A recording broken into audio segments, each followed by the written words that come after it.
servizio delle moto d'acqua della Questura di Catania è finalizzato a garantire un controllo del territorio lungo tutto il litorale etneo, che va dalla Playa fino alle frazioni Acesi. E nell'ambito di quelle che sono le direttive volute dal Questore, finalizzate a massimizzare il controllo del territorio, in una stagione come quella estiva, dove aumenta il numero di turisti e di bagnanti nel territorio etneo, non poteva non essere presa in considerazione anche la possibilità di garantire una presenza della Polizia di Stato lungo tutto il litorale.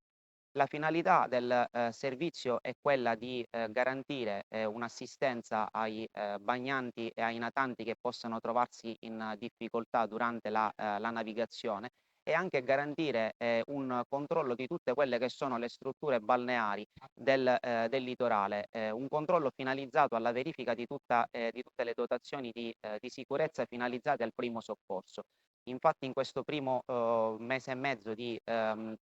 servizio organizzato sono state anche elevati diversi verbali ad alcune strutture in cui è stato riscontrato l'assenza di dotazioni di primo soccorso oppure l'insufficienza di quelle che erano presenti all'interno delle strutture.